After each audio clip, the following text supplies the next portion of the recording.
flow and analysis. Thanks immensely for staying with us for this edition of the program Newsroom. It has been another week of a lot of diplomacy as well as politics in the country Cameroon, as the U.S. Assistant Secretary of State in charge of African Affairs meet President Paul Biya in the nation's political capital Yaoundé to discuss bilateral talks between the United States of America and the Republic of Cameroon. In that particular audience granted to Thibault Nagy, they equally mentioned about the Anglophone crisis that have been rocking the two English-speaking regions of the country for close to 3 years today. This week too, we notice an apex of the rate of kidnappings in the northwest and the southwest region of the country, with over 20 students of the University of Buea taking the former minister delegate in charge of penitentiary administration remains in the hands of kidnappers. We are talking about Emmanuel Ngafeson Banta, who is still in the hands of kidnappers. And equally, we noticed that a coach of a local football club in the country was equally taken. And this very edition, we shall be talking about the petition written by common law lawyers in Cameroon, handed over to the President of the Republic, decrying the harmonization of the civil and the commercial court in Cameroon. I am Dominic Memenwa Kimo. Stay with us.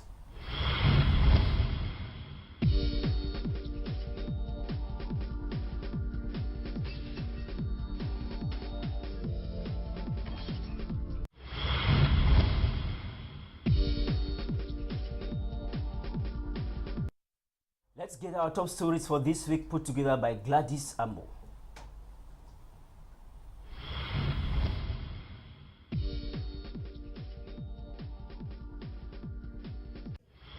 Students of the University of Buea Football Club are today receiving medical attention at the Buea Regional Hospital.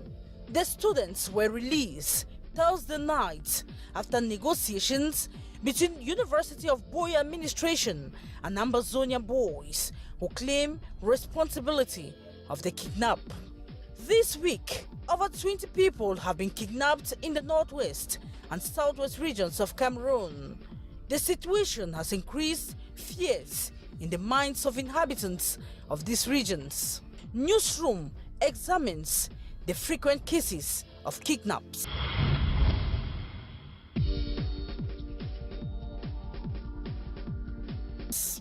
United States Assistant Secretary of State in charge of African Affairs visits Cameroon this week.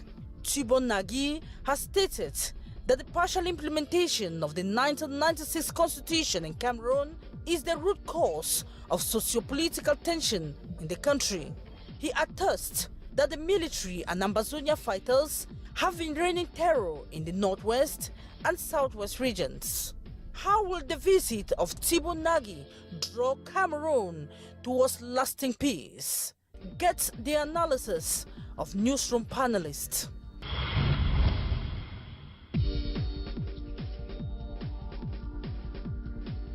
Common law system in Cameroon is at the verge of elimination. According to common law lawyers, they have petitioned President Paul Biya to stop a bill that seeks to harmonize the civil and commercial courts. In a memorandum signed by 102 common law lawyers this week, they point the government is secretly sponsoring the bill to be tabled at the National Assembly. Is the common law really at the verge of extinction? This is Newsroom on Canal The English, trusted for information flow and analysis.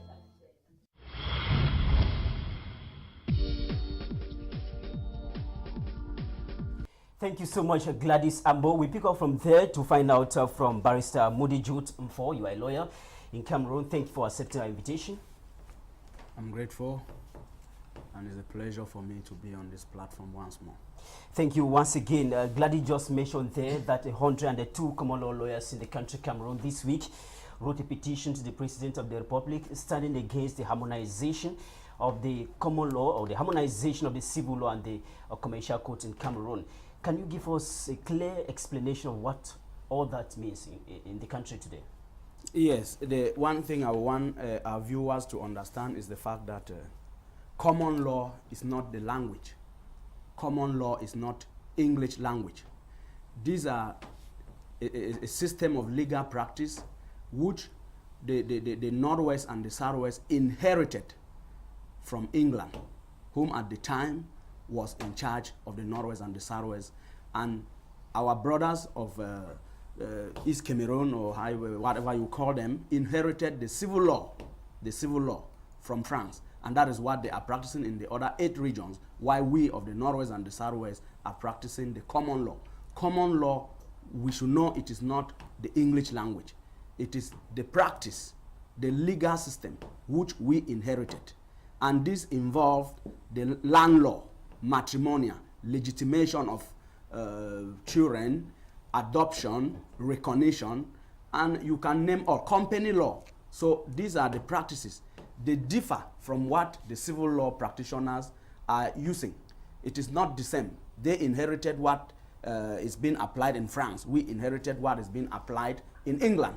And you see lawyers like us who practice equally in Nigeria, we are purely common law trained. The University of Boya do not train civil law oriented lawyers. You go to you go to ENAM, you will find that they have created a common law department in ENAM. At the Supreme Court, you find they have created a common law bench. So what is the need? Struggling to harmonize the laws. At the same time, you are creating common law benches. At the same time, you are harmonizing the law. That is self-contradictory. The government is contradicting herself. Because what will be creating a problem here if the civil law is harmonized with the commercial code? It is the continuous attempt to eradicate the common law, which is our only inheritance.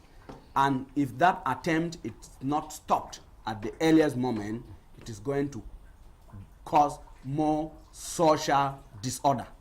It is going to cause more social disorder. Because this is, you know, they created the Musonge Commission to protect cultural heritage.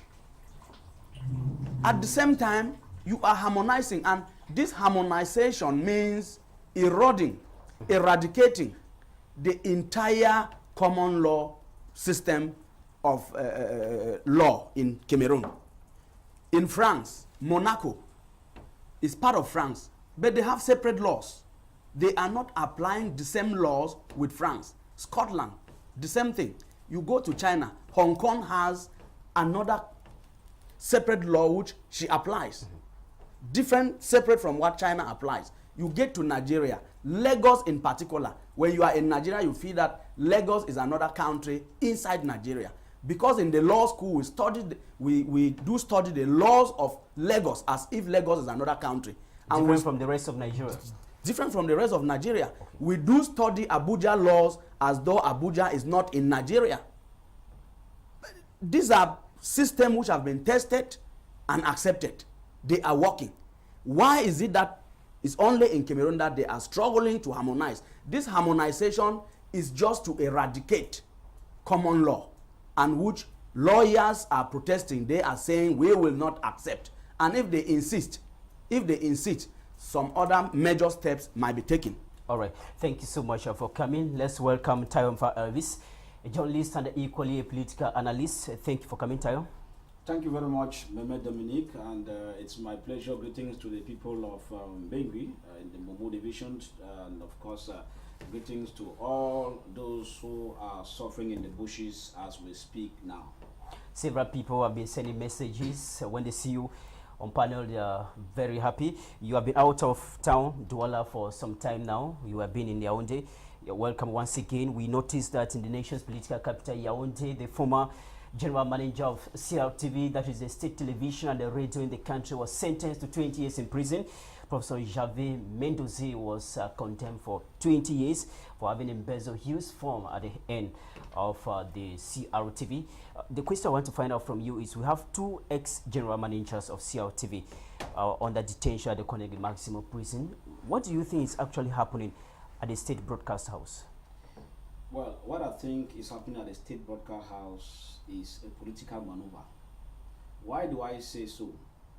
Because the mechanisms of the state have failed, and failed woefully.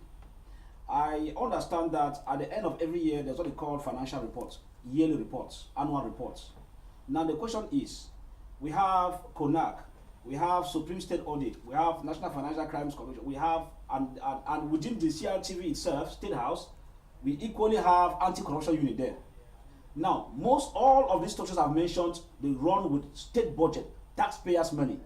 Now, the question is, how will Gervais Mendoza, for example, be charged for having embezzled billions? It cannot be embezzled for one day in the first place. It means it is accumulated embezzlement. And if it's accumulated embezzlement, it means that those institutions that have been wasting state budget did not do their job, because if they did their job, by the time 1 franc was missing, Mendoza would have been called to order. Vamuke would have been called to order. And in a good system, once 200 francs even is missing in state coffers, you are called to order to replace, before they think whether you should continue doing the job or you should go and let another person replace you. But now, when they allow you for long, now they come and say you have embezzled this, you have embezzled this. There are charges that Mendoza has forgotten, because the file is long, the list is long. I know being a general manager for over 20 years is not biscuit, or being a general manager for 12 years. There are many things that go wrong. So the checks and balance mechanisms are not there. Therefore, we realize that, for me, I keep on saying, when you hear the Frenchman calls it faute de gestion, it's a criminal terminology to confuse managerial faults. Managerial fault is a criminal terminology, because I cannot be general manager. Every year we say financial reports. If I steal 2,000 francs now, at the end of the year, I have audits. I will call Supreme State Audit. What are they doing? That is the whole ministry that waste the state budget for no good reason, because they would have been able to call the state to order, please. And in our end of year report, we saw that this man was found wanting with 2 million. And that man would have been held accountable for the 2 million. Now, the next thing is, when you put them at the maximum Konenge prison there, the next thing is, Mendoza is there, Amadou Famuke is there, they're having 20 years imprisonment and all the like. Of what use is their imprisonment to the common man in the country? Now, you discover that the state is spending more budget to take care of those who are in prison. They need to extend the prisons, they need to feed them. If Mendoza is sick, with Famuke, they need to be taken to the hospital. It's their fundamental right under the auspices of the state. Now, if you look at all these expenditures that keep on going on, when they have not told us that they have taken this money from them, probably to send in a normal democratic country that has leaders that have vision and people who know where they are going to. When you catch investors like this, the next thing is that what? You recuperate the money, and then you put the money now into a project that was not envisaged, because it was already money considered gone. Now you can go, if you go to Tatum, you go to Furawak, you go to Kyosi, children are learning under trees, far north region. You construct a classroom. That classroom is money from recovered from embezzlers. Mm-hmm. It will do a lot of good. But ever since they started putting people in prison, connected today, we have not heard that money was recuperated from Polika Ababa. So you see that there are things that, at the end of it, their incarceration in prison does not do us any good, and therefore all the institutions that say they are working to track them down have failed, and they should be closed down. Just to mention, that was condemned alongside others, including Polikaba Baba, that you are watching the picture there, and the other close aides or former aides at the level of CRTV. We are happy to receive Lambert Kevin. He is a Kanatu correspondent based in Kombo in the northwest region of the country. Lambert, thank you for accepting our invitation to be here today. Hello, Dominic. Thank you very much. Thanks, Barrister. Thanks, Elvis. And hello to the people of the IDPs of Bankikai, those of Meluv, those of Kitiwu, and those of Kishish. There are so many internally displaced persons from the northwest and the southwest of the country. Before you came to Douala, you conducted an exclusive interview with Cardinal Tumi, Christian Cardinal Tumi, when he last visited his native Kombo town. What can you tell us about that particular thing that the Cardinal mentioned that really touched your mind? Let me tell you that the Cardinal is very scared. The Cardinal is very scared. I don't want to say worse, because he is still alive. He is very scared because what he saw in Kumbu is completely a different thing. Do you know that some people do not even recognize who the Cardinal is? That is why he has so many troubles along the route as he was driving to Kumbu. It is clear in the interview. He said the way this thing is, if the military cannot make friends with the people of Kumbu, but I don't know how that is going to be possible. As soon as possible, there is still another fire burning. Because it is very scary. Can you imagine that the Cardinal comes to Kumbu, he can't go to his village. He just at the bishop's house. So who stopped the Cardinal from getting to Kikai? You know, we have in Kumbu in particular, because what is happening in Kumbu is not even in Bamenda. Kumbu is a cause for concern for those who care about this country. Because when we talk like this, people just relax. People sit in Douala, sit in Yaoundé. They are very with the climatic condition, with their climaticide, they are very okay. They don't know exactly what's happening in Kumbu. Now, we have several ghost towns days in Kumbu in particular. So it was a ghost town. He wanted to go and celebrate the Eucharist in Kaikelaki, his village, because the cardinal told me that he is the first son born of a Christian family in Kaikelaki. So he could not go there because they didn't want vehicles to be plying the road. Those who called for the ghost town. Okay. Yes, that's why. So it's very, very scary. Because after the interview, the cardinal made it very clear that we need prayers. He relied mostly on prayers. That's why I keep saying that even if God is angry with Cameroon, he should equally see that we are wayward children already, and he needs to bring us back. Thank you the so much. Is calling for prayers, and serious prayers, not only talking, because some people are used to talking that we need prayers and prayers. But what we are going through, do you know that since this thing started on the 1st of October 2016, my house has been attacked 3 times? We'll have time to talk about your experience here as a reporter in the war zone. Kumbu is a war zone just like other parts of the northwest and the southwest. We equally have Amos Wingo, is a health worker based in Kumbu, still in the northwest. Thank you for coming, Amos. Thank you so much, Meme. I'm happy to be here, and I'm so excited to meet with Elvis. You know, many people in Kumbu, they know him through this program. They only know him, they celebrate him. When Elvis will reach there, maybe we'll be given the title of Tashi. If I thought it's going to be possible. Yes. Exactly. Now, we would like to find out from you. We have so many instances where health workers have been attacked in the northwest and the southwest region. So many people have come out to denounce that. We've seen the hospital that was burnt down in Kumba, and there's several places in the northwest. How are health personnel surviving in a war situation like what we have in the northwest and southwest? Thank you so much, Meme. It's really a kind of situation that is difficult to even analyze, because we know, according to the humanitarian law, in times of war, health institutions are highly protected. You're not supposed to take weapons, you're not supposed to take anything that may scare somebody into the hospital. But presently in Kumbu, hospitals have become a kind of base for people who are fighters. And the hospital staff too, they have been molested, some have been shot, some were killed, some are wounded. And it's really a situation, when we look at it, those of us who are in Kumbu and those of us who are health workers, we begin to ask ourselves, are we really safe? If a military is wounded, where should they run to? If a fighter is wounded, where should we run to? If a civilian is wounded, where will that civilian be rushed to for medical attention? Because according to the humanitarian law, it proves that if a fighter is fighting, is on the war front and sustain an injury and is taken to the hospital, at that moment, that fighter is no longer a fighter. You are no more a fighter. And so at that moment, the fighter is a patient. It's a patient. Yeah. You are protected, and the hospital has the right to treat whosoever, because the hospital does not take side. You are there to give care. Like for us of the CBC Health Services, we are there to give compassionate care to all who need it. And this is as an expression of Christian love. And that is exactly what we are doing in Kumbu. But unfortunately, most of our staff, they are really in trouble. Before you get to work, it is terrible. You are molested by the military, you are molested by the fighters. There is one incident, one of our staff who was actually helping someone who was shot. And that staff was also shot. She's a terrorist nurse.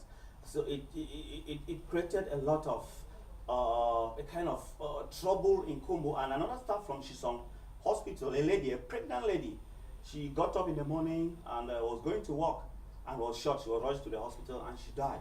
Another one was shot at Tadu towards Oko. She was moving around to give vaccines to children, and he was shot and he died.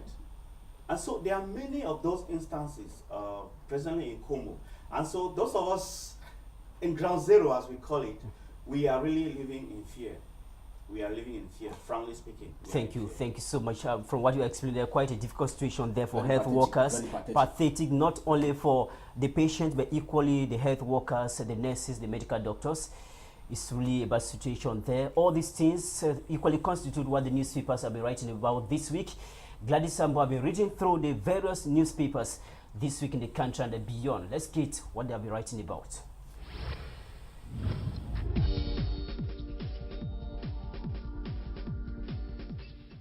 United States Assistant Secretary of State in charge of African Affairs meets President Paul Biya at Unity Palace.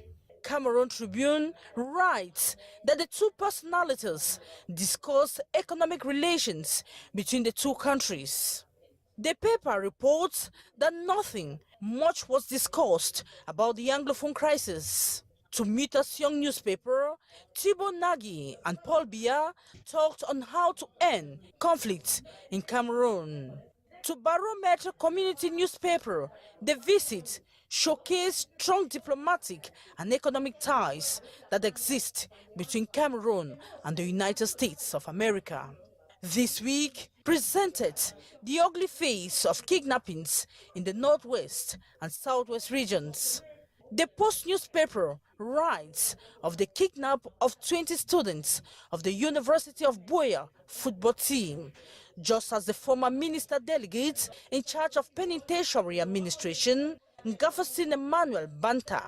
To Loju newspaper, Emmanuel Ndumbe Boso, coach of Young Sports Academy, was released 24 hours after staying in captivity. To Dictative newspaper, Cameroon Minister of Communication says detained Professor Maurice Kamto cannot meet the President of the Republic. To the paper, René Emmanuel Sadi says Maurice Kamto is just as other detainees. How is the Cameroon government still paying civil servants with all sorts of problems that have been aggravated by a sharp fall in the price of crude oil at the world market? To Quotidien d'Economie newspaper, businessmen use 2019 Cameroon Business Forum to lament over falling businesses. They blame the violence that is scaring investors in Cameroon. World Water Day observed in Cameroon this week. Loju newspaper says Cam Water has been producing and distributing frightening water to Cameroonians. The paper explains how there are varied colors of water in Cameroon depending on when it pleases the Cameroon Water Utility Corporation, Cam Water. In sports, Mutation writes that a lot needs to be done for Cameroon to be ready for 2021 hosting of the African Cup of Nations. To Cameroon Tribune, before 2021, Cameroon is playing a crucial qualification match today against Comoros for the 2019 African Cup of Nations in Egypt. The match starts at 4 p.m. Saturday, March 23rd, with the boys of Coach Clarence Seedorf that are in desperate needs of a victory.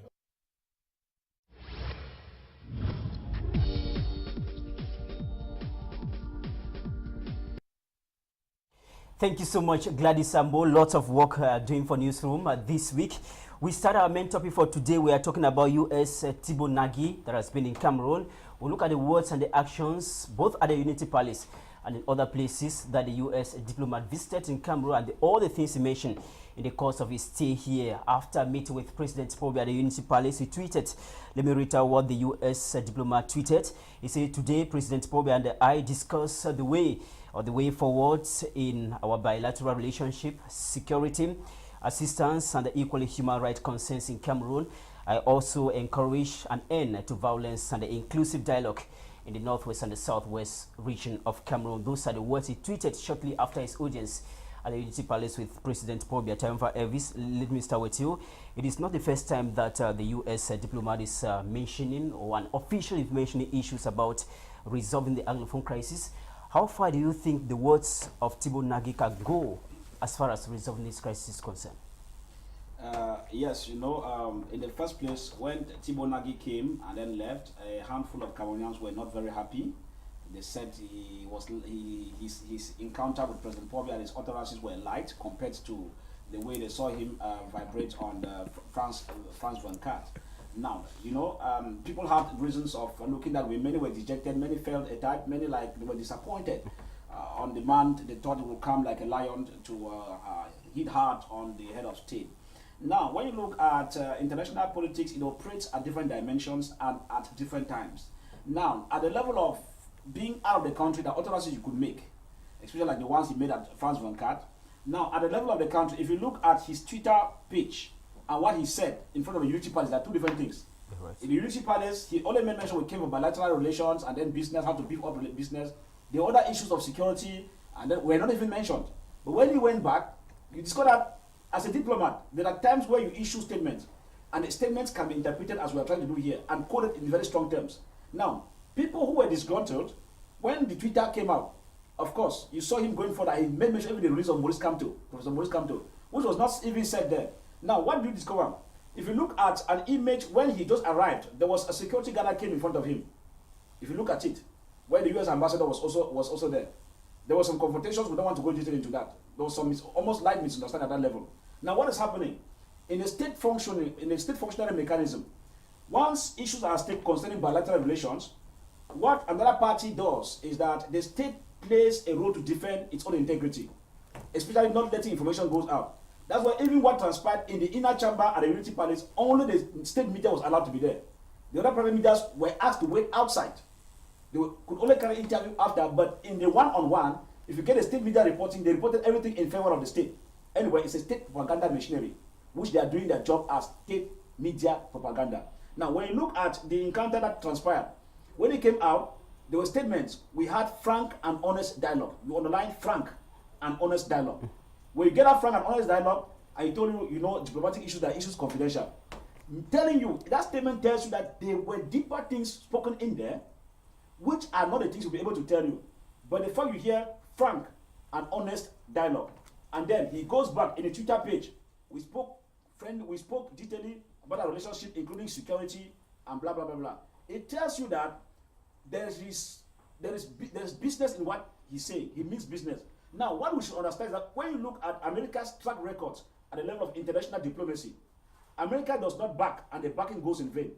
That's the more reason why I kept, as a Cameroonian, telling the powers that be that if you study diplomacy in a RIP or in a NAM and you cannot apply it in practical terms, it will fail you, just like Saddam Hussein did not study the policies of America and backed like a backing dog, and the next time America brought him down. So these are technical issues we have to always be looking in between the lines. Thank you. Barrister, many Cameroonian, like Tayon just mentioned there, are a little bit dissatisfied with the statement of Thibault Nagui while in Cameroon as compared to the utterances he made on France 24, RFI, even before arriving in Cameroon.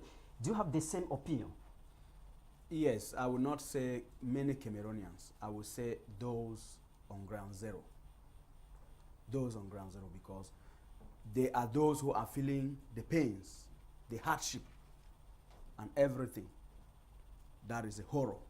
Those on ground zero are those facing it. And no, we are in Douala, Yaoundé, it will appear that some don't even know that there is a situation in the northwest and southwest. That's right. Some don't even know. When you cross the Mongo Bridge, you get to this territory, you feel that there is peace in Cameroon. You feel that there is peace in Cameroon. So Nagui's visit, his arrival in Cameroon, compared to his utterances on the RFI or France 24, they differ. They don't seem to have a match. But I will start by saying that he's interviewed on France 24. He seemingly blundered by creating impressions, because those on ground zero, seemingly to me, they were hoping that he was coming to cause Biya to give independence to them. Far from that. And we must let our people know, because there are a lot of beer drinkers who pass out information in ground zero. They pass out information as if they are authentic, unverifiable information that we who read the newspaper and we follow programs on TV, we don't even know the source. So to them, they thought Nagui was coming to endorse the Southern Cameroon independence. Far from that. He is a diplomat, and diplomats don't encourage separation, and they speak in coded language. Whatever transpired in the presidency is purely coded. Yeah. What he actually discussed with the head of state, even the CRTV journalists, I don't think they are privy to it. people have converted themselves into photographic interpreters, interpreting the frame that was given, the golden gift and all of that. It is far from that. We are talking about diplomacy. When he came, the first thing which he started discussing was not the Anglophone problem, neither was it the Camptos detention.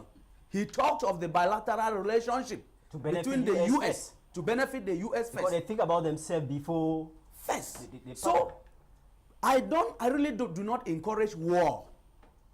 Nobody has the right to take another's life. Nobody. Be the military or the separatist fighters. Nobody has that right to take another's life. But we encourage international pressure on the government to do the right thing, to solve the Anglophone problem. How she will solve it, we don't know. But all I know is that there have been couples of recommendations lying at the presidency with solutions, proposed solutions. The government knows what to do. Bia is not a novice as far as the Anglophone problem is concerned. Dorothy Njoma is still alive and in this government, and one other. They know what is happening. The non-implementation of the 1996 Constitution has prompted what we are faced with today. The first memorandum of the lawyers drafted in 2015 and presented to the head of state is part of this. In that memorandum, it was clear: protect the common law, or grant us, convert this country into a federal system of government where we'll be able to protect our laws. We will protect our laws. Failure to do that, major other steps were going to be taken. And now today we are faced with this. So Nagi's visit was purely misinterpreted.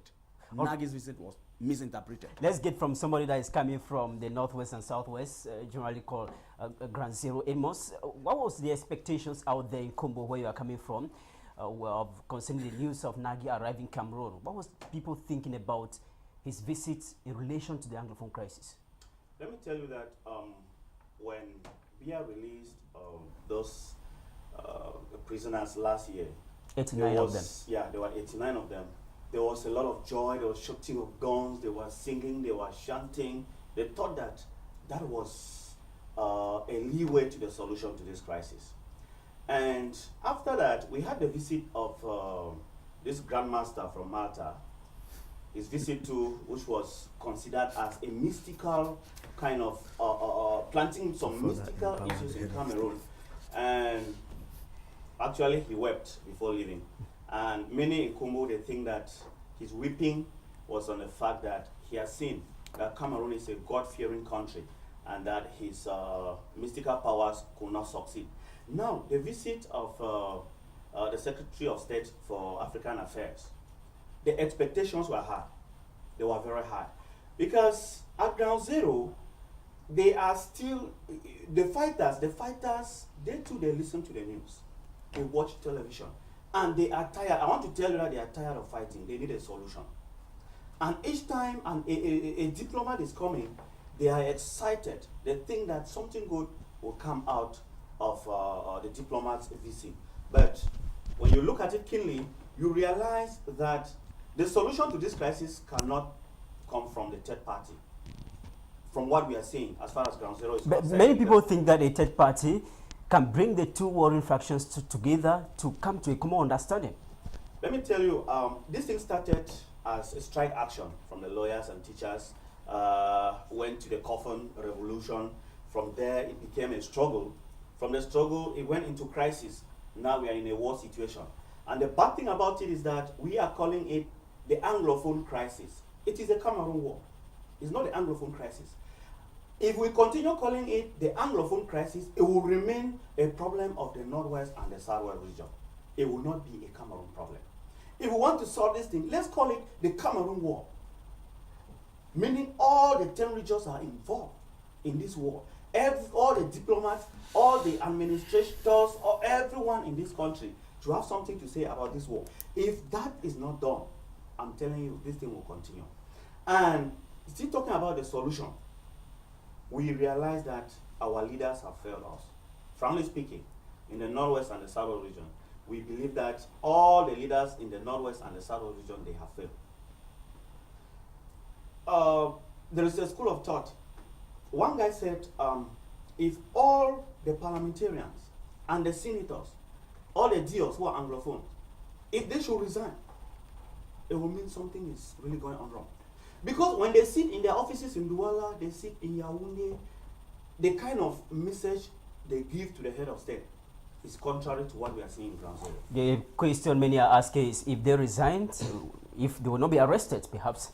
Let's find out from Lambert Kevin, a reporter. You talk to these people on daily basis.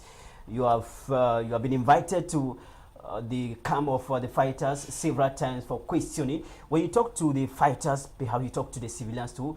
What is their thinking about external influence on how to solve the crisis? Thank you very much, Dominic. And I don't want to talk as if to say I'm not going back to Kumbu, because I'm going back to Kumbu. Yeah. Now, what I want to say is very simple. I would like anybody who calls himself a reporter, a journalist, somebody who can collect information to come to Kumbu and test, only for a day. When you are coming, you can call me. Just come and observe. Just come and see exactly, witness what is happening. Only for hours, you will feel the heat that I'm going through. I in particular. Because it's either you are being questioned from this side or this side.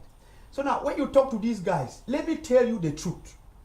What they need now, some of them, they need their independence. But they're already tired. Because when you look critically, they are already tired. Though they cannot allow it because the struggle has not ended. The crisis is still going on. They are really tired because sometimes you may not have money and there's nothing to buy. You cannot fight without eating. They need food. They need all those basic necessities. Sometimes there are no shoes. Because if you cannot be in Kumbu and say you don't see Amber boys, you are a liar. No, we commune with them. You may not know where they are living, Yeah. but you are seeing them on a daily basis. When you look at them critically, they want a solution. And you know where the solution is. I was not even expecting to come to Douala again, sit here and be talking something I discussed 9 months ago. I came to Douala last July 2018. I'm coming to Douala again this March. I am talking about something that I spoke about it. Expecting that. But the situation have gotten worse. Yes, expecting that when I go back to Kumbu, there will be a solution. People need. I don't even know how to explain. Everybody, be it those fighters or whosoever in Kumbu, is an internally displaced person. Even the SDO himself, he can confirm. You don't see, there are no administrative open air events anymore. Nobody can confirm that. Meaning that there's something lacking. He whosoever who has the right to do whatever to end this crisis should do it. So do you think the administrators, despite what they are going through, are they telling the government, the hierarchy in Yaoundé, the truth? Sometimes I want to think that they are not even given the power to use. Let me tell you one thing. There was some few weeks back, there was a special operation in Kumbu. I had to call the DO to ask, my friend, what is happening? Because I spoke with I cannot say I don't talk with the SDO, I'm a reporter, or the DO. The DO told me that he has no idea when these people are living here, whatever they are doing, talk less of knowing their program. So the command comes from elsewhere. Yes, that is why I told the other time on radio that let those who are creating commissions, they should do everything possible to decentralize those powers to the DO. Because the DO, the mayors, the SDO, they can provide a solution, not somebody coming from Bamina or from Yaoundé, sorry. Because they live. Yes, they are living the thing. They understand the realities. Do you know how many times my camera, my phones, my everything has been seized from going to cover whatever is happening there? Because you know very well that anytime a burning is going on or shooting is going on, you don't expect me to tell you immediately this is what is happening. You expect me to relax a little bit because the gun or bullet does not know anybody. I have to relax. Even the reporter. Few minutes after, hours after, I can go out to see, or even weeks, not even days. I go out to see what exactly is happening. But you know that the separatist fighter has asked me, "Oh, guy, you did come for so now today. Why you not become yesterday when they did shoot?" So they want. It's not like they are being aggressive on me because I've always been telling them, "Bo, if you people can do away with my life, it will be difficult for somebody to know what is happening in Kumbu." So allow me to do my work. And I've begged them, because I've always begged them.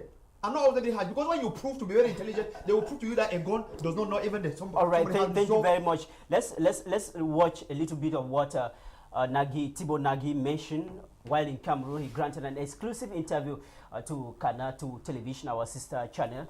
They made some declarations indicating certain things that need to be done for the crisis to be solved. Let's watch for a few minutes. We'll come back to continue the discussion.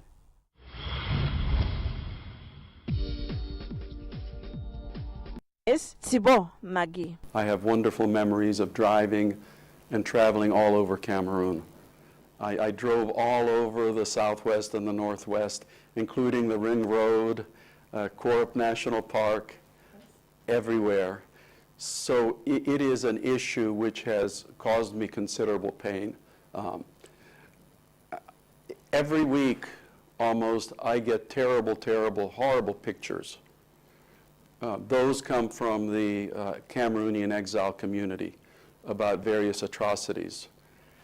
I have also received a book of similarly horrible pictures from the government showing equally horrendous atrocities. The people who are suffering are obviously those poor victims in the pictures. His fear is what the situation is today. He knows this because America also lived a civil war. It is horrible that children are afraid to go to school, that teachers are afraid to teach, that clinics cannot open.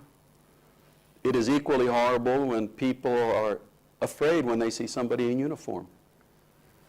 The longer this goes on, the worse the acts are going to be on both sides, because the secessionists will become more and more violent, and the security forces will feel more and more pressure. They will also become more and more violent because they will see their own colleagues being victimized. So it is incredibly important to put an end to this as quickly as possible. The visiting American diplomat in charge of... I have to start by saying, obviously, Cameroon is a sovereign state, and sovereign states decide what they will or will not do. If I were in the situation, I believe that there is a mechanism already at hand that would improve the situation. That's the Constitution of 1996. That Constitution has been mostly implemented, but there's a very important part of that Constitution which is still awaiting implementation, and that is the decentralization portion.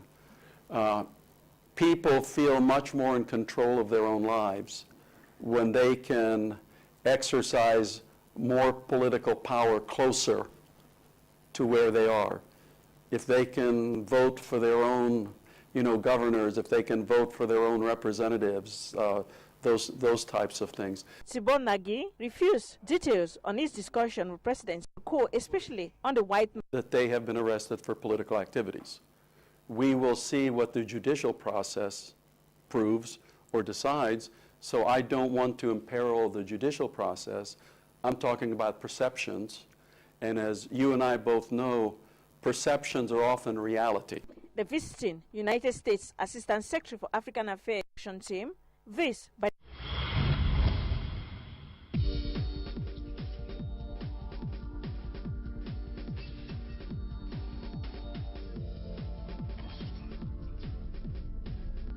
Thank you so much, Gladys. That was Beatrice Ngamo in Yaoundé that talked to Thibaut Nagy, then an exclusive interview with Kanatu International.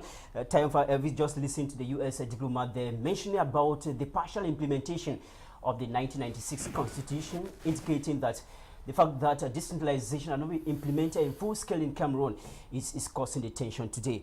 Do you think if they reinforce the process of decentralization, is going to solve the crisis?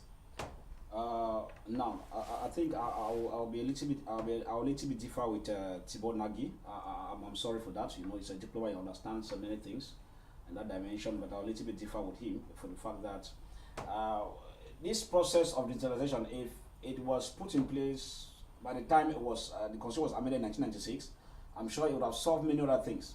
Now, where we are now, the bitter truth in it, after analyzing the political situation, which I keep telling people that the current political crisis in Cameroon is unique in the world. That's the reason why political analysts are still finding it difficult to suit in the proper context of analyzing it. Because it has never happened elsewhere, whereby you get a situation of this nature and then there are forces within, forces out, who will tell you today's ghost town, you respect. When your own Joe around you tells you that go and open a shop, you say no, you will not open. So, in this case of Chibonagi's statement of 1960 Constitution, it will not go. That is a bitter truth. Why do I say so? Now, they say a stitch in time saves 9.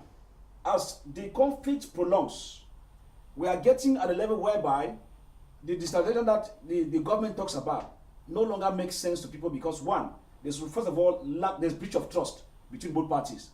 Why? The next thing is, why was it that digitalization was enacted in the 1996 Constitution and then it is taking donkey years for it to be implemented in the name of it's a gradual process? So you see that from every indication, one party discovers that the government is acting in bad faith. And because of these track records of bad faith, it explains why we are no longer at the level of digitalization. If somebody goes on air and tells you that implementing digitalization will move, when I say it's unique, if you look at the disposition of digitalization, it doesn't fit in the governance policy anywhere in the world. It's a blend of unity state and a small scratch of federated state. It does not exist. This digitalization we're talking about. Therefore, it was something carefully carved out by the powers that be to surely deceive the people that that power has been divorced to you, whereas the power is still being held. You get the point? Those are the two things we are looking at it.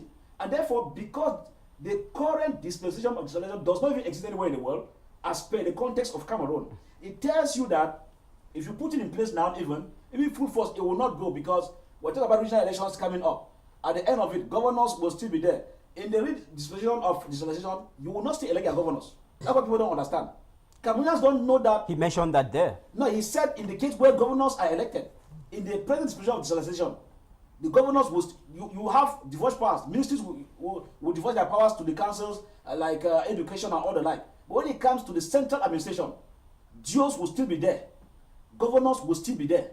They will tell you, okay, appointed. That's where the issue comes, you understand? So that's why I said that digitalization is a disguised form of federation that does not even hold in that context. So at the long run of it, people are now intelligent because the more the war prolongs, people start studying how governance rule, how governance policies operate in the world.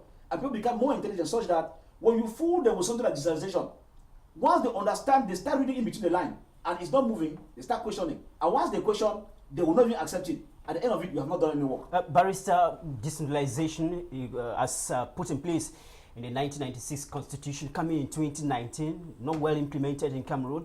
If the government attempts a full implementation today to the point that governors will be elected, can that soften and perhaps solve the crisis we have today?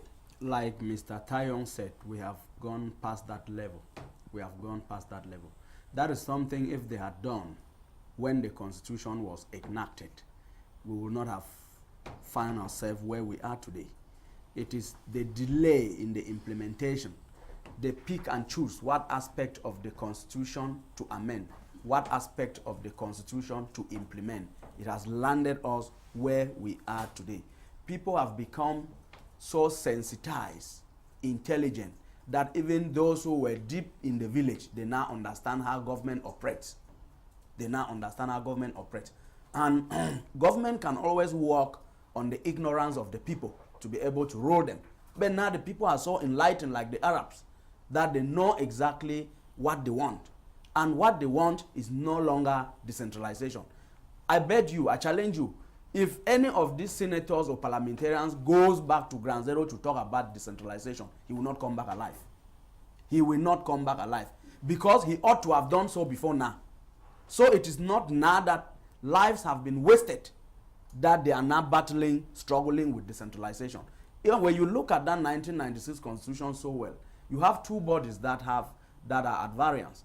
You have the regional council and you have the regional delegate or something of that nature. And Yaoundé still have controls over them. That's it. Yaoundé still have control over them. And that very law says they can dissolve even that regional council if they realize that their functioning is against the security of the state. Now, when you talk the security of the state, what is the definition of that particular phrase?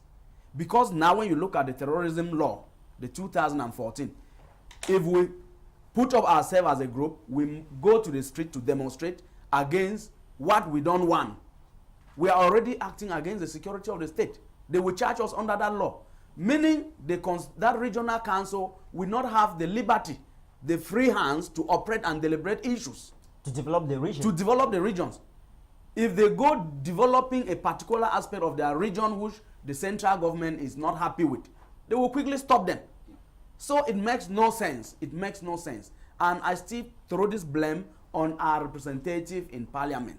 If their hands are tied, let them stop deceiving us that they want to go to the parliament. Let's just forget this thing of electing parliamentarians and senators. Let's just forget about it and know that we have a government, a central government, where every decision is taken there. And we take that as our fate. Because they are completely useless. We don't know their role. We don't know their role. So many of them have relocated to Douala and Yaoundé. If they are actually our elite and representative of the grassroots people, they should go back and stay there and move from there to Yaoundé to deliberate. You cannot say the people gave you power.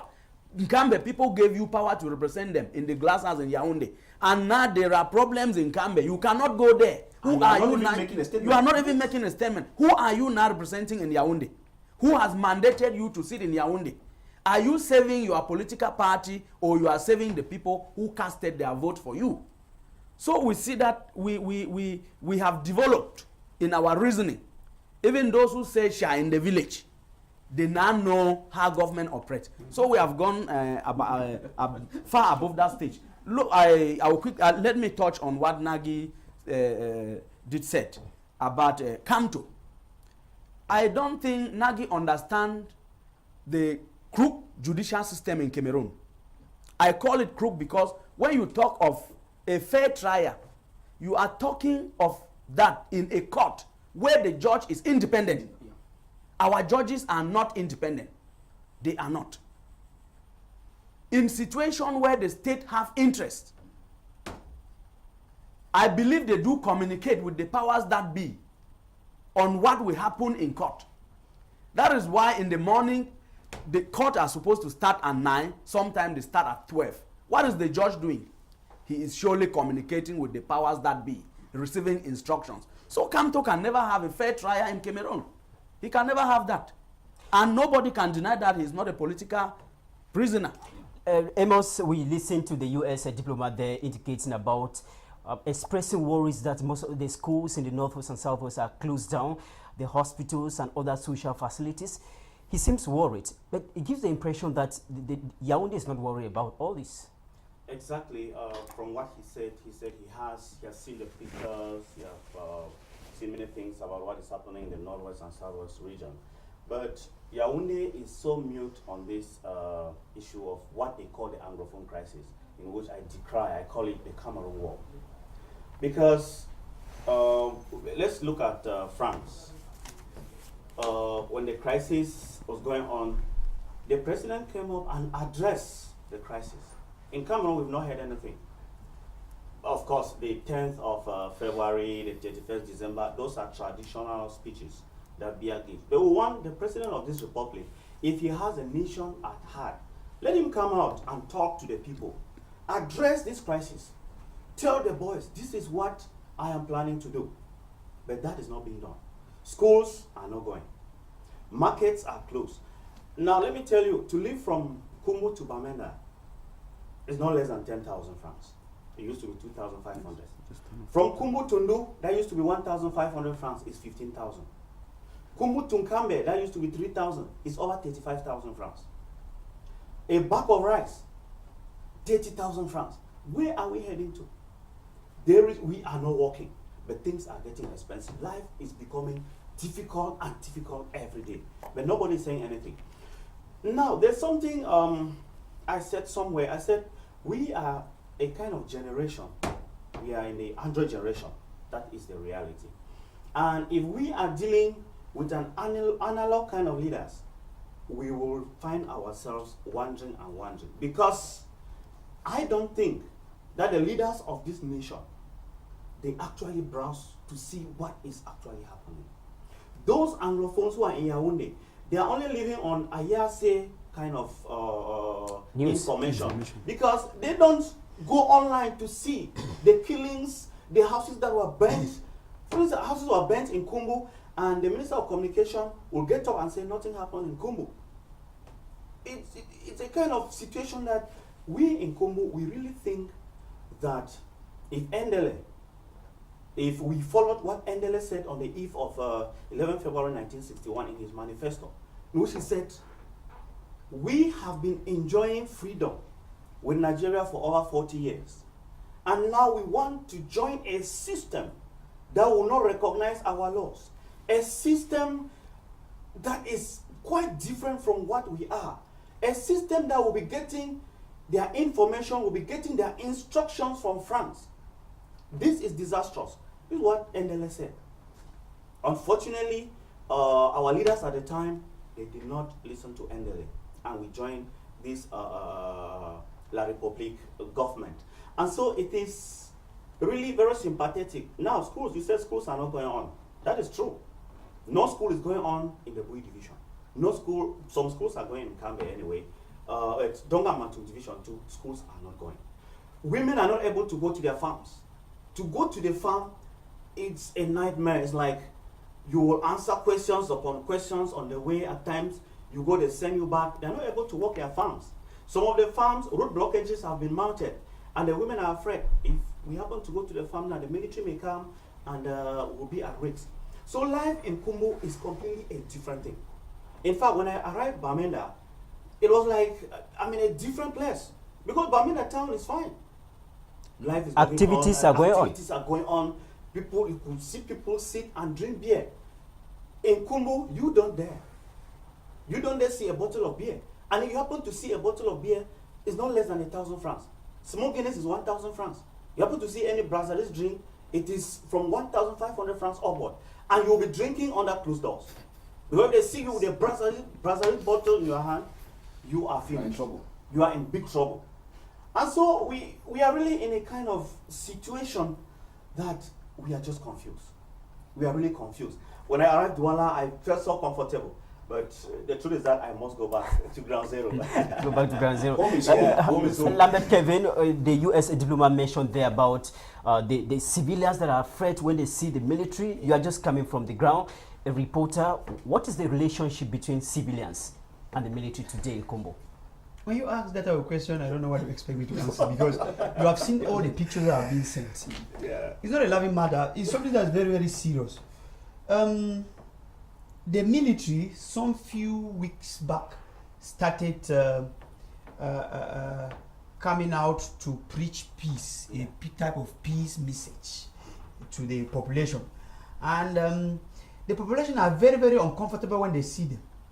Some of them are, several times they are in the Kumbu meat market to meet. That's where they can meet a few persons, because apart from those particular areas, you go to space, it's empty. You go to other places, it's completely empty. They've started that what is it, peace, a type of peace message. How they do it? How they say it? They call people and talk? Yes, when they come to like a place like Mva, they will stop their armor cars and get out of the armor cars, preach to the people. When you see us, don't run away. When you see us, know that we are your brothers and sisters. But my problem is, how do you convince somebody in Beam that the military is not a bad person? How do you do that? Me, I'm not saying that people should not misinterpret this statement. I know where I'm coming from, and I'm going back. I don't want to be killed abruptly, because my mother is not alive. I'm the one taking care of her, so many family behind me. People should not misinterpret what I'm saying. What I'm saying is very clear, Mr. Barrister, that let somebody tell me that you can go, the military can go to me and tell the people that yes, come out, we want to talk with you. They are just around the administrative Kumbu area, which is that message good, but how do they get to so many of the cross-section of that population? Because the population they are not normally living in town. Yeah. They have escaped. And how do you convince those who are already in Douala and are settled down doing their businesses here that the military at home is not a bad person? For them to So go back. it needs a lot of groundwork. That is why I keep saying and insisting. If the people who are and who will solve this problem, I know that we can solve the problem together, but there are some particular areas that we cannot, that there seems to be no go zones. If they know that they want to solve this problem very well, they should dish out or decentralize those papers, those powers to ground zero. I am saying and insisting, I want to call the DO, the SDO, and the mayors again. Why not get to them? And not creating of commissions, peace mommy, whatever now, and disarmament, whatever. How can you say that without getting to the people? You cannot convince somebody in Kitium that, let me tell you that so many people are not more using the public security in Kumu, the police station. Exactly. And the moment they see you, they're going there, they suspect, you are suspected. And if you are not intelligent enough to tell them that, to start telling them when they have not asked a question, that is what I come to do, or I was just passing, you know, it's our village. It will be difficult for you to convince somebody that you were not going to like connive with the powers that be to do something terrible. So it's a complicated situation where we are living out in Kumbu. And let me tell you that when people, when they see us sometimes reporting, they would like to say, and if that report, if you are not careful with that report, you will be tagged a Republic agent, and your life is at risk. That's why I keep on begging the separatist fighters to know that I am a journalist. A journalist is like a pivot.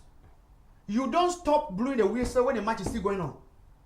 The population will laugh at you. The fan clubs, they will say, after all, we will not say anyone will correct referee. So they should really pave that way for us to work easily, and we'll give the information, because when people are not informed, they are deformed. Okay, thank you very much. Time for the fact that Tibo Nagy did not visit the southwest or northwest, is that any problem? Well, for me, I will not think it's a problem. Why do I say so? Because before coming to Cameroon, that's the first thing that the Minister of Communication did not know when he spoke about the fact that Tibo Nagy should not make statement because he does not know Cameroon better. I had said earlier here that when you look at the America's modus operandi in terms of communication and governance, they know they work through even NGOs, non-governmental organizations that are linked to the American government. They have a central communication system that finally gets to the White House itself and the communication department there. So there they assess everything. It's a well structured. It's not like the kangaroo system that we have here. It's well structured. When you hear somebody tells you, the Amber Boys, he tells you this, he calls the terms that you and I know. Yet he had never gone to Kumbo, he had never gone to Tian, he had never gone to Manfi. He tells you that he's current now. Going there or not going there, the important thing is that he came for a purpose, to deliver a message. That message, as Barrister said, is a coded message. It has been delivered. When we analyze, if you like, we analyze and go Yaoundé, Douala, Garoua, the central message has been given. And America's central message is known between President Paul Biya and the White House through Nagy and the US ambassador. So what makes us to understand here, or we have to understand, is that when we look at him not going to the field, because he has a mastery of what is happening. So going there will not be different. He has been fed with images, he has video footages, he has photos and everything. I remember the only good thing that the secessionists do is that they are experts in communication. That's what people have not understood. I've done a lot of research on what they do. Especially information communication technology. That's where they are advanced than the state. I repeat, they are more advanced than the state. If a man is killed today in Meluf, within the next 5 minutes, that image is at the UN, is at the British House of Commons. That same image has been tweeted to even Nagy himself, because it's here that we had sometime numbers with Twitter's accounts and all, like in foreign countries. You can tweet with Donald Trump. You can tweet with a high profile state. It's not for us here that for you to tweet with President Bobia, you must go up and come down and make gymnastics. So those are issues now. But when we look at it all around, just like Barrister said, the question is, the people who went to represent us, are they representing us? I am coming from Yaoundé. I did not go there for a pleasure trip. I went to look at the kangaroo elections at what they call Palais de Congrès, at the Congress hall in Yaoundé, where the Senate is housing, where the Senate is currently holding, and at the National Assembly, the Glass House. I followed both elections, and I discovered the government is a kangaroo system that is not even willing to repair things. Because you cannot tell me that people are working on prolonged periods. They are on prolongation. Or their normal mandate as per law has expired. It was only extended by the President of the Republic as enshrined as prescribed by the law. Now, while you are on prolongation, elections for executive members in both upper and lower house takes place. I don't know how this country functions. This country surprises me in the whole of this world.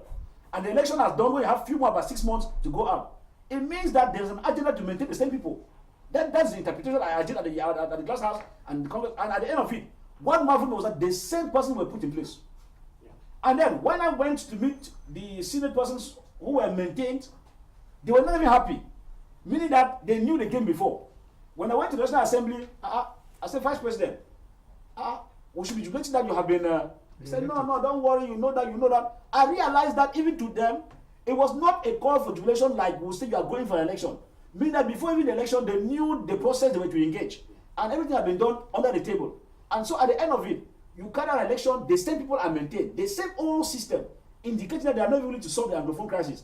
And after the election, nothing happens, fanfare, enjoyment as you win an election somewhere and you will be jubilated. It means that the system in place is just willing to prolong the Anglophone crisis as long as we want it to be. It's too bad. After the talking, Barrister, after the talking during the visit of Thibault Nagy, what should we expect? Like an action?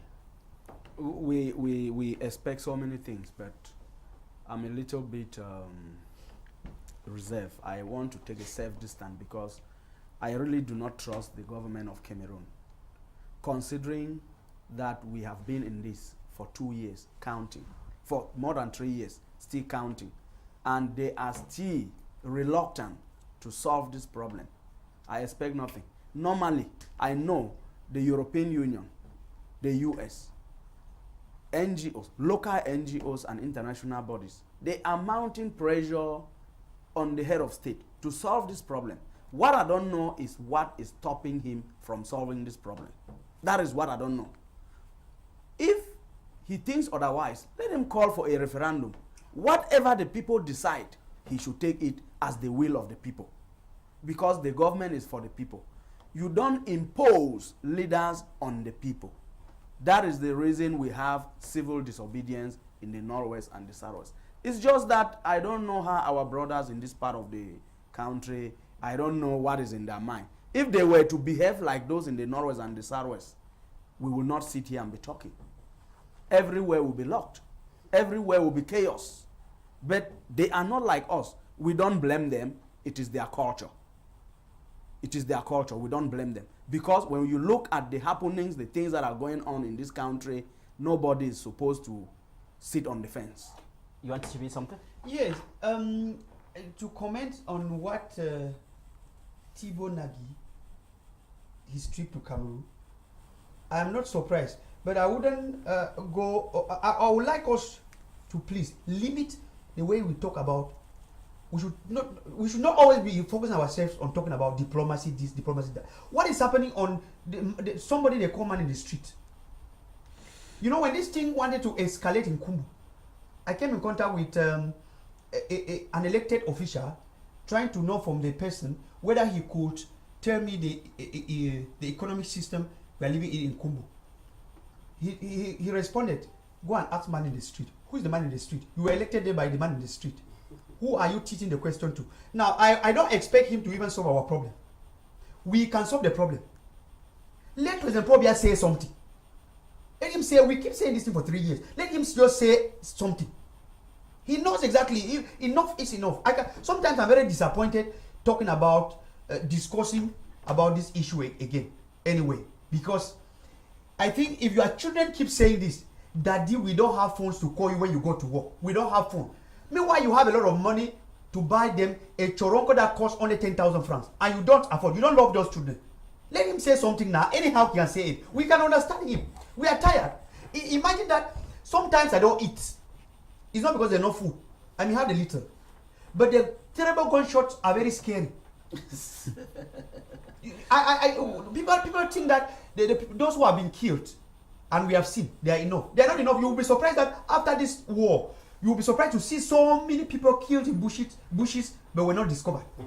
Because the guns, particularly in Kumbu, they are terrible guns. They are not the guns that you know. The guns that I've heard in Kumbu, they are not in Bamenda. My junior brother is in Bamenda. Whenever I called him and there's gunshot, I will put the phone on hand free. Listen to this boy. What is happening? He said, Daddy, it's terrible. So what is, particularly in Kumbu, in the problem in Kumbu, it can cause the state to do something. Let him do something now. What do we expect now? We understand that Kumbu seems to have a very particular Boiling situation point. there. This week, in relation to the Anglophone crisis, we have witnessed a lot of kidnapping this week. We saw the minister, that is the former minister in charge of penitentiary administration, that was kidnapped, Ngafferson Emmanuel Banta. We see 20 students of the University of Boya Football Club that were equally taken. Emmanuel Dumbe Boso, former coach of Young Sport Academy, he signed recently with Cotton Sport of Galway. He was kidnapped and later released. I'd like to find out from you, Amos, kidnappings in the northwest and southwest of the country. Do we have an idea of those that are actually masterminding all these kidnappings? Well, it's not a story. It is no longer news. It is always said that unidentified gunmen. We don't know the unidentified gunmen, whether they're separatist fighters or they're the military or whosoever. We don't know. But I would like to say that the judicial system is absent in Congo. That is the first thing. And we have seen situations whereby I have a problem with my neighbor, I go and report to the fighters and they give their own sanctions because the court has closed. The court is no longer in Congo. You can't judge any case in Congo. There is nothing in Congo as a court. And so people use what is available. You know, necessity is the mother of invention. And so if you know that this group of persons can solve your issue, you go to them. Talking about the kidnappings are going on. It is true that they are going on. And I want to say this here and very clear, that we have two groups of fighters and they're fighting between themselves. There are some that I will frankly say here that they are being sponsored by the state, and they are the ones. How do you defend that? The truth is that, for instance, Ngafferson Emmanuel, he was kidnapped from his Tabisi residence in Bamenda. And the vehicle was seen, his vehicle was seen at Hospital Roundabout. That's in town. And three suspects have been taken. If an amber guy, those who are fighting for the struggle, those who are actually for the struggle, they don't have time to be kidnapping. Even if they kidnap, what are they doing with the vehicle? They will not take the vehicle and they are applying in town. They know he's a popular man. He's somebody who is well known. Everybody knows his vehicle. If Ngafferson is passing here, you know this is Ngafferson. And you will kidnap Ngafferson and you still take his vehicle and you go right to Hospital Roundabout in town, in Bamenda. Then it is, we look at it as if it is a kind of game plan. It's actually a game plan. Because the truth is that we have two groups of fighters. Those who are for the struggle and those who want to kill the struggle. And those who are actually orchestrating the kidnappings, they are those who want to kill the struggle.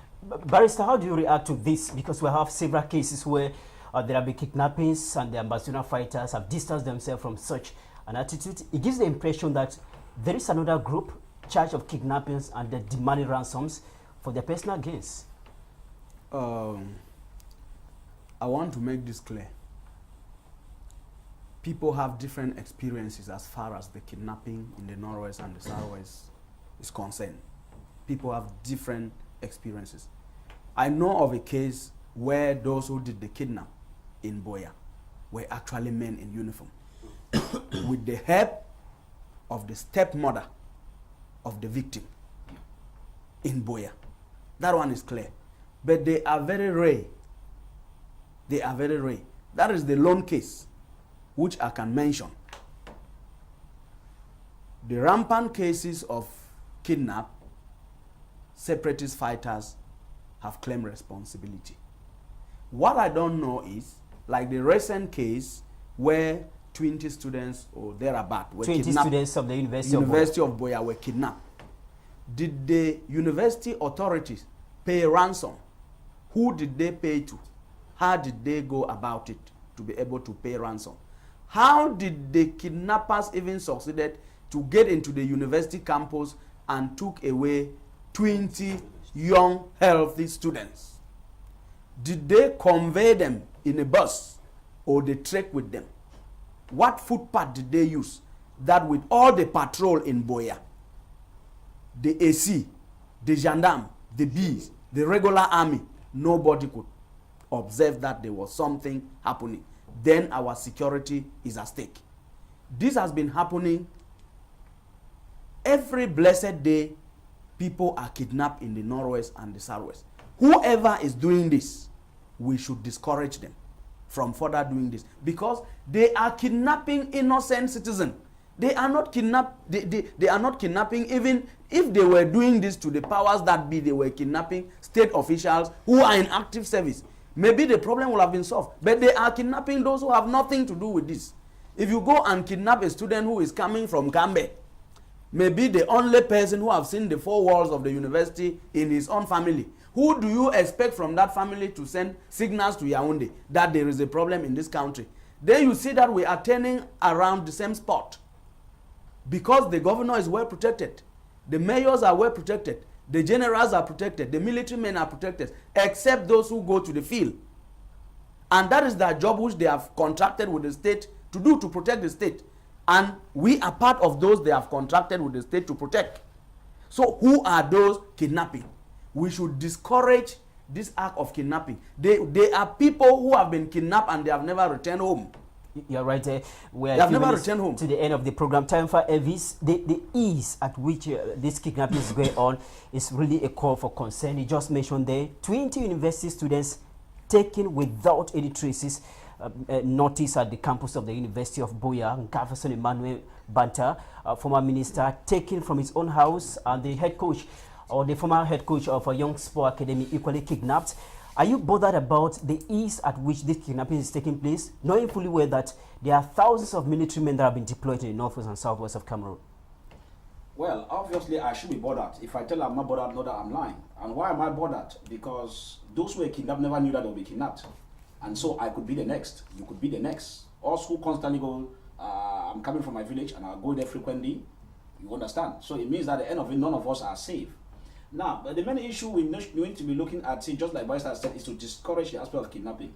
But we must be able to understand who are those kidnapping and why the kidnapping. As elders said, there are three categories of persons involved in the kidnapping upon the analysis are carried out on the ground. There are those that are the secessionists who engage in the kidnapping because they don't have a regular state army and a regular institution. That kidnapping is a form of pressing hard on the population to respect their orders. Very big reason why they kidnap. If schools were not, I know in the course of this kidnap is one of the tactics in guerrilla warfare. Just like the first tactic was burning of schools. Now they have led burning of schools now to kidnapping.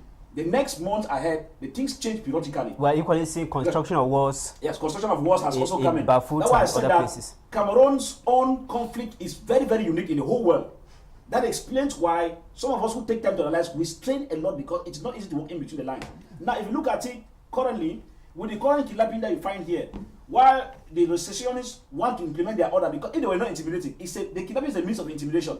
If it was not there, people would not have been able to respect the ghost town. Even when I go to Northwest, I respect ghost town because I don't have a choice. Why? Because I'm afraid to be kidnapped. Therefore, if you look at it critically or to be punished in any way they deem, so it is their own way of maintaining the government principles they have, because they don't have a regular court to put that in place, or a regular army. Now, on the other hand, we have those who are bandits, who just want to make gains. They too involved in it because they have discovered it's an easier way to make money.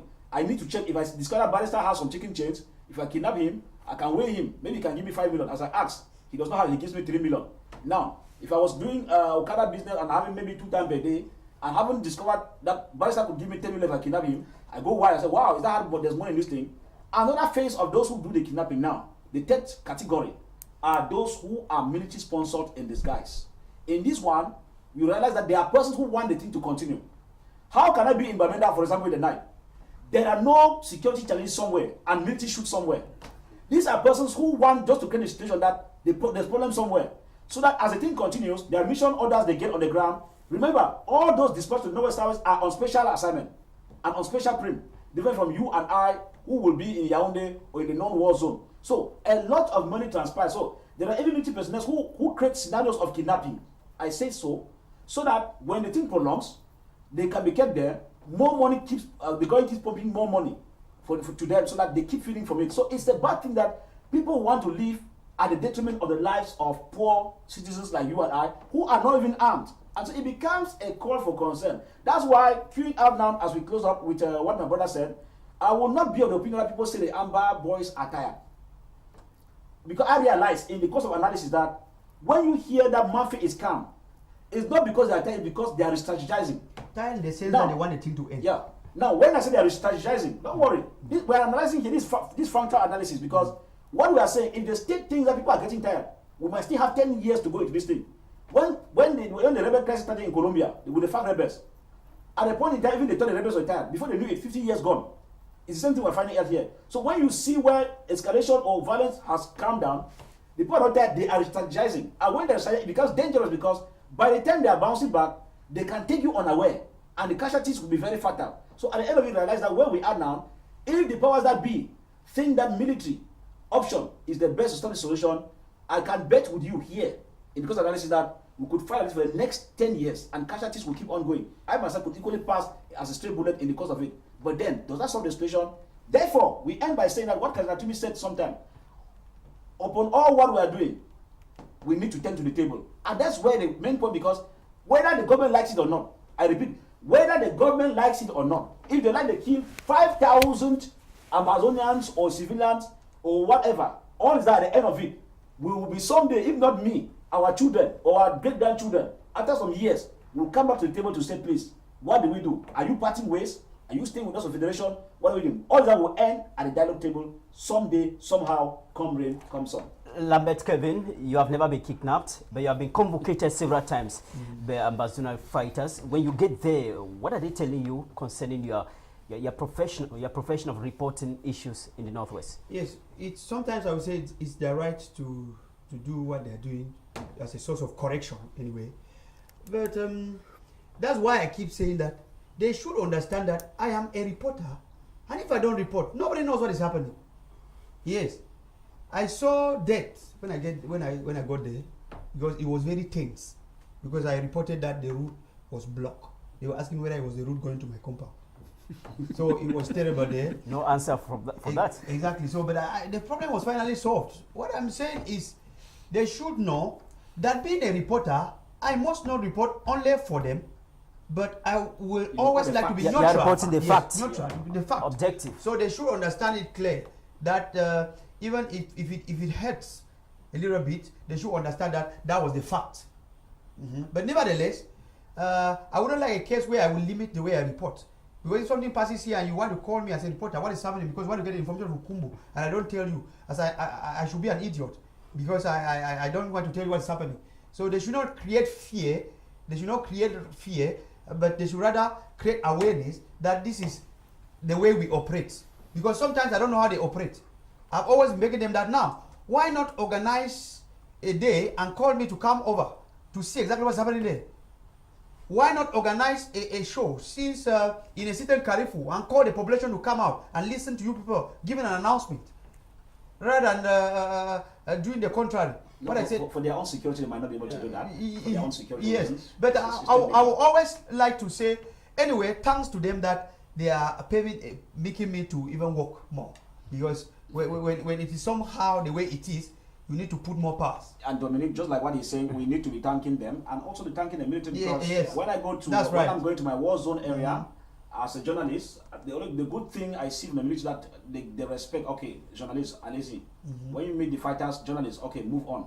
So I think we need to, at the end of it, thank both parties for respecting the media, because I think as is in the war zone, I constantly go to the war zone area, northwest, southwest, and the good thing is that both the military and the fighters, when we meet them on the way, they give us some respect and say, well, you are just doing your job. So I think we thank them for that. Exactly, and in a special way, Dominic, to be very brief, in a special way, I want to say many thanks to the company commander for the 52nd Battalion commander in Kumbu, 52nd Battalion in Kumbu, because he was the one who have decided to organize this peace tour that's going out around town.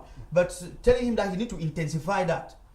Yes, Papa searching, you need to intensify and prove to the people that you are not a night juju to create fear in people, but you are there to try to solve a problem.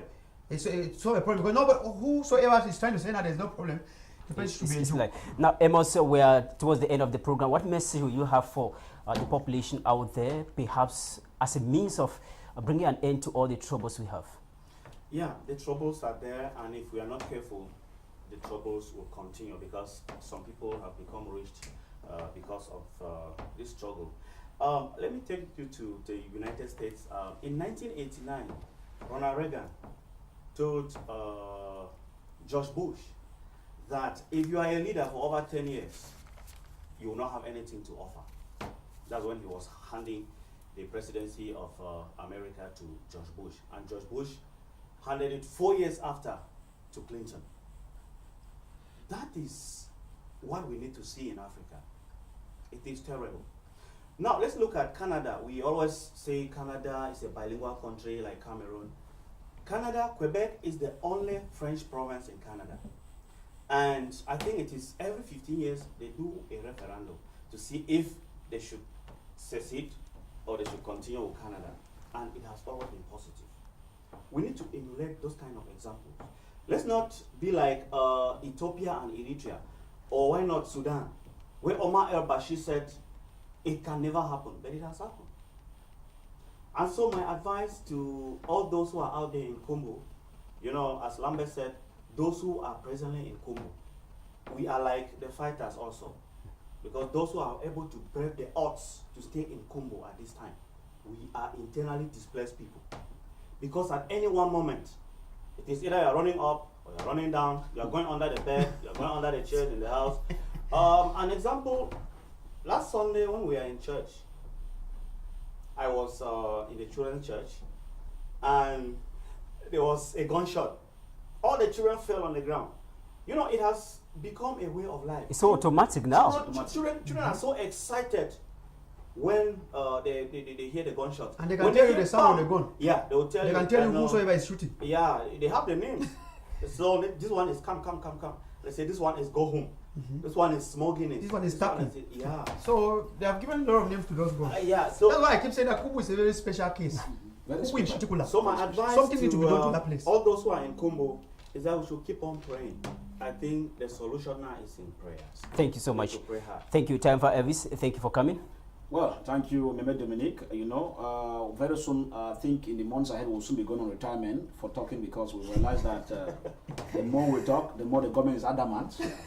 And we should stop talking. The government is adamant, he should be able to dance his music the way he has made it, has tuned it to be playing, because it's true, we need to be talking, but the colors we lost every day. You have fine brains, educated in Cameroon like this, they come and sit and talk, and somebody's looking at you as if you are just singing a song. It's very disturbing.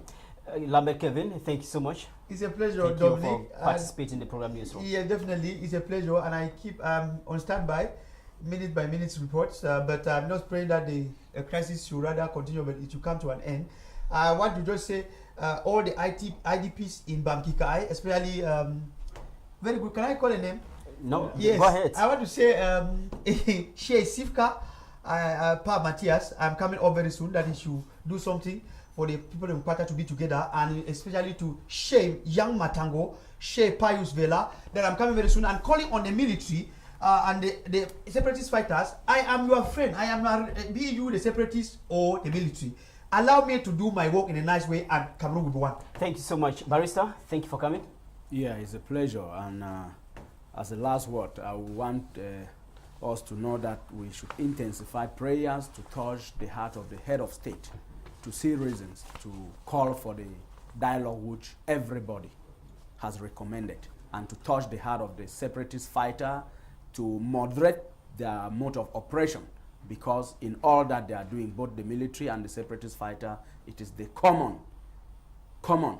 Anglophone that is suffering the pains.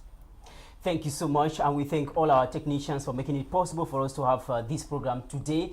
If you miss out, watch the broadcast tomorrow, Sunday, from midday to 1:30. I am Dominic Memengwa Kimo. Nice weekend.